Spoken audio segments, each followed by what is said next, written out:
बेशक हर माता पिता का सपना होता है कि उसके बच्चे का भविष्य सिक्योर्ड हो और उसके लिए काफ़ी सपने हर माता पिता अपनी आंखों में संजोकर रखते हैं।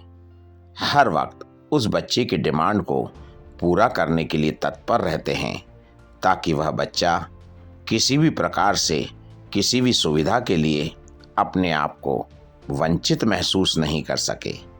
परंतु क्या वह बच्चा जो सुविधाएं मिल रही हैं उनका मूल्य समझ रहा है, जो उसे अपनी इच्छा अनुसार प्राप्त हो रहे हैं? शायद इस बात का पता लगाने में कई माता पिता बहुत देर लगा देते हैं। तब तक उस बच्चे की एक आदत विकसित हो जाती है कि उसे अपनी इच्छा अनुसार सब कुछ प्राप्त हो सकता है। प्रारंभ में तो कोई फर्क नहीं पड़ता, परंतु फर्क तब पड़ता है जब बच्चा परिस्थितिवश सुविधाओं के अभाव में आकर तनावग्रस्त हो जाता है और ऐसी स्थिति में वह अपने माता पिता को ही सुविधाएं प्राप्त ना होने पर दोषारोपण करने लग जाता है या फिर अपने आप को असहाय महसूस करता है। सुविधाएं बेशक अत्यंत आवश्यक है, परंतु सुविधाओं के साथ संस्कारों का पौधारोपण भी जरूरी है ताकि वह अपने आप को, अपने माता पिता के प्रयासों को, प्रयत्नों को और उनकी मेहनत को कभी कम नहीं समझे।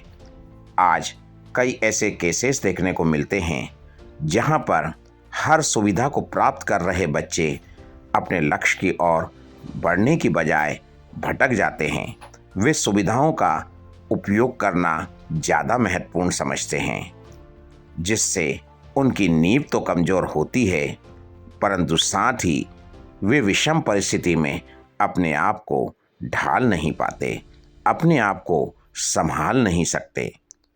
अपने बच्चे को सुविधाएं ज़रूरत अनुसार ही प्रदान करना चाहिए और उस बच्चे को यह एहसास दिलाना चाहिए कि वे अपने माता पिता की मेहनत को ध्यान रखें, उनके दिए गए संस्कारों की कद्र कर सकें, क्योंकि बच्चा जैसा देखता है, जैसा सुनता है, जैसे अपने माता पिता के व्यवहार का आकलन करता है, वैसा ही वह बनता है। क्योंकि बच्चे की राह अपने माता पिता के संस्कारों से ही प्रशस्त होती है।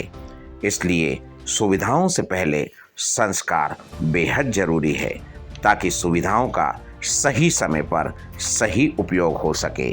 सुविधाएं एक समय तक ही सीमित रह सकती हैं, परंतु संस्कार पीढ़ी दर पीढ़ी आगे बढ़ते रहते हैं। Thank you. Have a nice day.